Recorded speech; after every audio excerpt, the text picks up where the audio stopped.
Hello friends, welcome to my YouTube channel basic electrical. आज के हमारे वीडियो का टॉपिक है the important electrical multiple choice questions, जो आपके पावर सिस्टम सब्जेक्ट से हैं। तो आप जितने भी देखते होंगे गेट होंगे या फिर आपके क्या होते हैं NPCIL हो गया, NTPC हो गया, आपके जितने भी PSU एग्जामिनेशन होते हैं उसमें आपके ये क्वेश्चंस बहुत ही ज़्यादा पूछे जाते हैं। तो मैं आपको एक्सप्लेन करूँगा, आपको मल्टीपल चॉइस क्वेश्चन को सॉल्व करने के तरीके बताऊंगा। आप आसानी से जितने भी पावर सिस्टम के क्वेश्चंस हैं उसको सॉल्व कर सकते हैं। तो हमारे पास यहाँ पे पहला क्वेश्चंस है, आप देखिएगा जो पर यूनिट से है। तो पर यूनिट क्या होता है? The per unit value is equal to the actual value upon base value. तो आपके जो क्वेश्चंस होते हैं वो पर यूनिट वैल्यू पे 4 ऑप्शन आपके पास दिए होंगे, जिसमें से एक ऑप्शन होगा actual value upon base value. तो ये क्वेश्चन जो है आपके NPCIL एग्जाम में आए हुए हैं। तो ये इंपॉर्टेंट क्वेश्चंस है। नेक्स्ट आप देखिएगा, इससे रिलेटेड है base impedance. So the base impedance, you can see that the base impedance is equal to kV square upon MVA. So second is the base impedance is equal to kV square upon MVA. Next question हम आते हैं। Next question हमारे पास है, ये बहुत ही important question है। कई बार आप गेट के एग्जामिनेशन में आप देखते हैं इस क्वेश्चन को, और कभी आप देखेंगे ये PSU में बहुत ही ज़्यादा पूछे जाते हैं।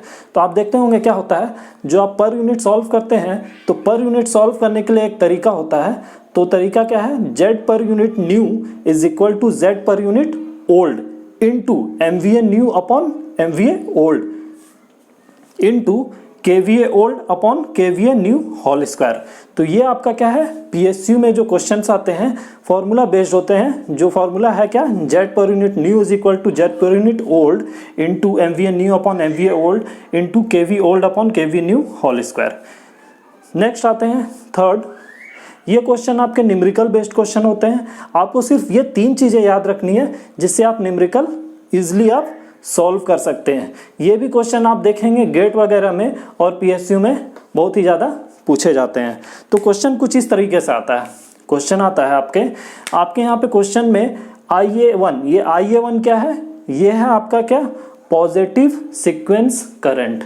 ये IA2 क्या है? Negative sequence current. ये IA0 क्या है? Zero sequence current.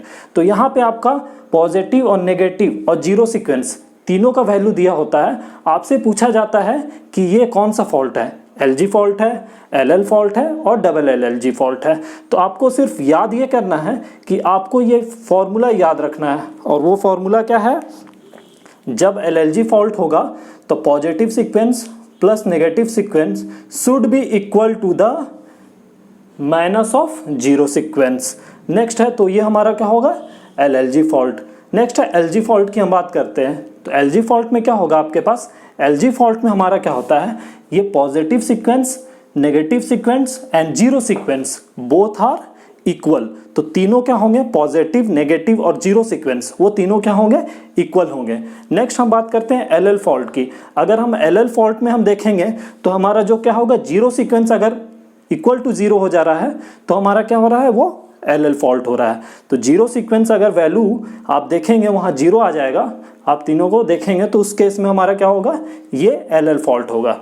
Next question हम बात करते हैं यहाँ पे, ये भी है आपके पॉजिटिव सीक्वेंस से, लेकिन मोस्ट ऑफ दी जो PSU होते हैं उसमें डायरेक्ट क्वेश्चन आते हैं, और डायरेक्ट क्वेश्चन आते हैं आपके ऑप्शन में दिए रहते हैं कि ये आपके जो हैं कि पॉजिटिव सीक्वेंस इम्पिडेंस जो होंगे means X1, that is X1 is equal to XS minus XM in case of the positive sequence impedance, whereas the negative sequence impedance की हम बात कर लेते हैं। तो नेगेटिव सीक्वेंस इंपीडेंस में क्या होगा, आप यहां से देखेंगे नेगेटिव सीक्वेंस इंपीडेंस में क्या होगा? X1 is equal to XS minus XM, that means the positive sequence impedance is equal to negative sequence impedance।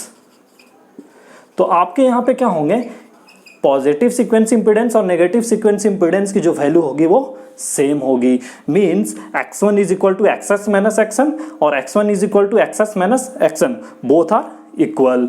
While in the zero sequence impedance क्या होगा? आपके जीरो सीक्वेंस इंपीडेंस की हम बात करते हैं तो X0 is equal to XS plus 2xm।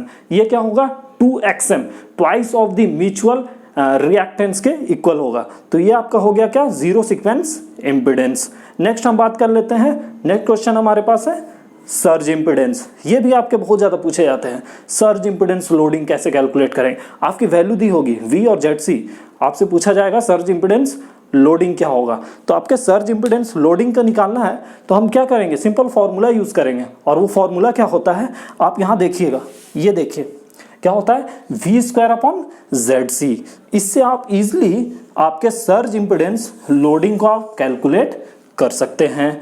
Next हम क्वेश्चन बात करते हैं आपकी क्या हो surge impedance for the cable ZC। तो surge impedance for the cable ZC यहाँ पे क्या होगा, surge impedance for the cable that is equal to √L/C। तो ये भी फॉर्मूला है, आप इजिली अगर आप L और C का वैल्यू दिया होगा तो आप इजिली क्या निकाल सकते हैं, surge impedance for the cable. And the next is the frequency of oscillation. आपसे फ्रीक्वेंसी ऑफ ऑक्सीलेशन अगर निकालने के लिए पूछा जाए, उसमें वैल्यू दिया होता है L और C, means inductance and capacitance की आपकी जो होगी वैल्यू दी होगी। आपको निकालना क्या है, फ्रीक्वेंसी ऑफ ऑक्सीलेशन, मींस आपको फॉर्मूला यूज करना है क्या, frequency of oscillation should be equal to the 1/√LC। Direct यहाँ आप फीड करेंगे आपको मिल जाएगा फ्रीक्वेंसी ऑफ ऑक्सीलेशन। तो ये आपके जो क्वेश्चंस हैं, आपके ऑब्जेक्टिव क्वेश्चंस आप कैसे सॉल्व कर सकते हैं पावर सिस्टम में, तो ये तरीका था। नेक्स्ट हमारे पास क्वेश्चन है दोस्तों लोड फैक्टर। ये आपका जितने भी आप देख रहे हैं यहाँ पे, ये एक ही से जुड़ा है। तो ये आपके क्वेश्चन जो है वो न्यूमेरिकल भी आते हैं और ये फॉर्मूला बेस्ड भी क्वेश्चंस आते हैं जो MCQ आपसे डायरेक्टली पूछ लेते हैं। तो आपके क्या है, ये आप देख रहे होंगे लोड फैक्टर, ये सारे क्वेश्चन जो है गेट और PSU में बहुत ज़्यादा पूछे हैं। तो ऐसा नहीं है कि ये क्वेश्चन नहीं पूछे गए हैं तो आप नहीं पढ़ रहे, ये बहुत ही ज़्यादा पूछे गए हैं। आपके पहला क्वेश्चन आप देख लीजिए यहाँ पे क्या है, लोड फैक्टर। तो लोड फैक्टर क्या होता है, जो लोड फैक्टर होगा वो होता है आपका average demand upon maximum demand के बराबर होगा। Means load factor is equal to the average demand upon maximum demand. ये आपका क्या होगा लोड फैक्टर। कभी कभी ऐसा होता है कि आपके एवरेज डिमांड और मैक्सिमम डिमांड की वैल्यू दी होती है पहले से, आपको क्या कैलकुलेट करना होता है लोड फैक्टर। तो आप डायरेक्ट फार्मूला पे पुट करिए, फार्मूला पे आप पुट करेंगे आपके यहाँ पे सॉल्यूशन आ जाएंगे। आप क्या करिएगा, एवरेज डिमांड, जो आपका एवरेज डिमांड है उसका वैल्यू फीड करिए और मैक्सिमम डिमांड है उसका वैल्यू फीड करिए, डायरेक्ट आपका आंसर आ जाएगा। नेक्स्ट आपके पास डाइवर्सिटी फैक्टर।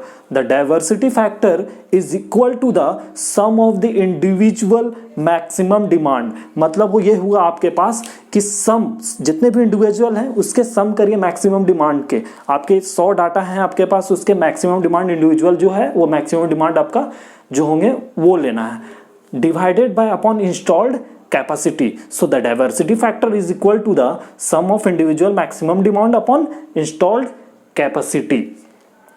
नेक्स्ट क्वेश्चन है आपके पास ये plant capacity factor. So the plant capacity factor is equal to the average demand upon installed capacity. ये भी आपके बहुत ही इंपॉर्टेंट है जो आपके गेट में पूछे जाते हैं।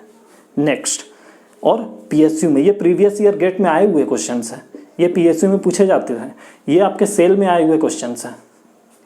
नेक्स्ट है आपके पास plant use factor. So the plant use factor is equal to the actual energy produced in kilowatt hour. So plant use factor is equal to actual energy produced in kilowatt hour upon plant capacity in kilowatt into time of operation in hour. So that is equal to the plant use factor. Next आपका reserve capacity. So reserve capacity is equal to the installed capacity minus maximum demand. So that is equal to the reserve capacity. आप याद कैसे कर सकते हैं, simple है एक तरीका इसका, वो क्या होता है रिम। याद करने का तरीका है RIM. RIM means reserve capacity, R reserve capacity, I installed capacity, M क्या हुआ आपका मैक्सिमम डिमांड। तो ये आपका हो गया क्या रिजर्व कैपेसिटी निकालने का तरीका।